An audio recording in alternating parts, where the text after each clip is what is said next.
What I'm going to go through here is a problem from Chapter 10 or associated with Chapter 10, and this is a comparison of the means. And what we're given here, and let's take it from the top, what we're given is the first sample has 40 observations and is selected from one population with a population standard deviation of sigma sub 1 is equal to 5. So as soon as you see this standard deviation of the population is known, which way you're going to go? You're going to do a z-test, that's right. And so the final piece of that on that side is x bar sub 1 is equal to 102 units. We haven't defined what the units are just yet. We'll do that at the end. Now, as far as the second observation that we're comparing to the first, the n sub 2 is equal to 50 because we have 50 observations from a second population, and the population standard deviation is equal to 6 in this case for sigma sub 2. The sample mean for the second population is x bar sub 2, which is equal to 99. And we're going to run this at a sig.04 or p-value 0.04, otherwise known as a confidence level of 96% confidence level. First step is to identify your null hypothesis. And your null hypothesis always includes equality. And so here you would have HO, mu sub 1 does not equal mu sub 2. It's equality, but it's not equal. This looks like a good candidate. This would be H1, mu sub 1 does not equal mu sub 2. But again, you've got the inequality there, and our null hypothesis always includes equality. Here you have equality, but we're looking for the difference, and this gives you direction. And once you get direction, you're doing a one-tail analysis as opposed to two-tail. But because we're doing difference here, we know it's going to be a two-tail analysis. So clearly what you have here is HO is you're examining or testing whether mu sub 1 is equal to mu sub 2. And you're going to do a two-tail analysis. And we've already gone through the Y. More specifically, the Y you're going to do a two-tail, and Z is because you know the standard deviation of the population, and you do not get a sense of direction, so you're going to do a two-tail. What is the critical value for Z sub alpha over 2? So Z, our alpha figure, was 0.04, so Z at 0.02. You're going to need to do a reverse lookup on your Z table. And so the area under that upper tail, up here, if you want to look at the Z chart from that perspective, and you're doing a reverse lookup, but 1 minus 0.02 is 0.98. And you come down here and you do a reverse lookup, and you go, okay, 0.9798, that's close enough to 0.98.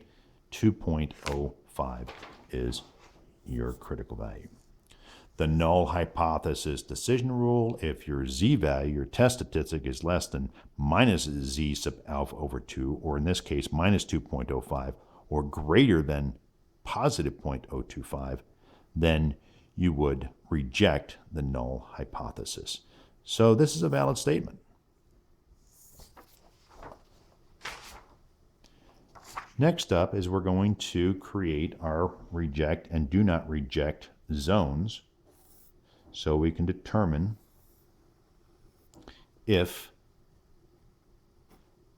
these two numbers are the same or different. And so you have, this is the reject zone. You reject HO. This is the do not reject zone in here, do not reject HO, and this is the reject HO. And you had to split these out because it's a two-tail.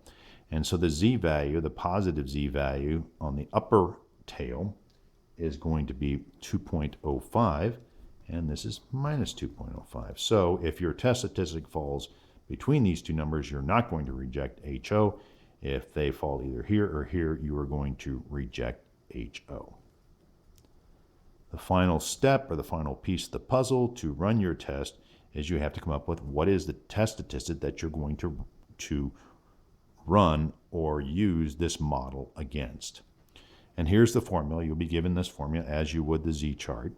And so x bar sub 1 minus x bar sub 2, we're going to go back to this, or what we're givens. We know x bar sub 1 was 102 and 99, so 102 minus 99 is 3. D sub 0, we are evaluating that these numbers are the same, so this would be 0.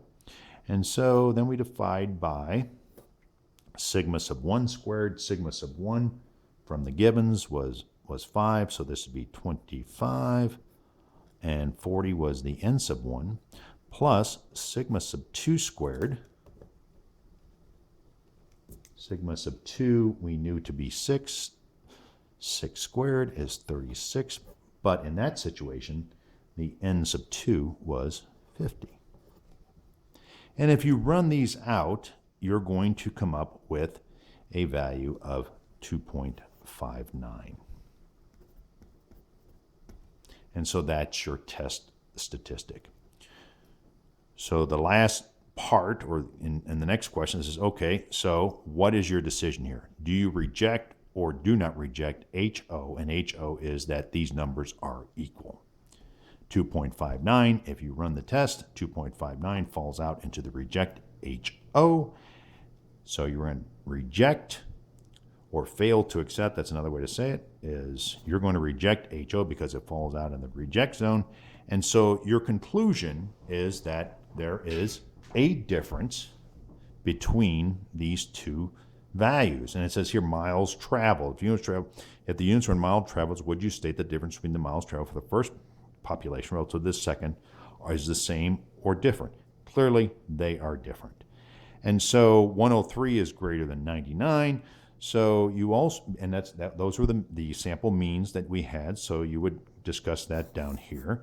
You would also come in and say, well, we said it, you could also come in and say, since we know that the values fell out into the reject area, that means that your p-value, your actual p-value, is going to be less than your critical value or your sig level, and it was going to be less than 0.04. So p would be less than 0.04. We didn't calculate the actual number here, but because you've rejected, it has to be less than the standard or the critical value statistic that you set up. And then you might also mention in here that you have rejected HO at a sig level of 0.04.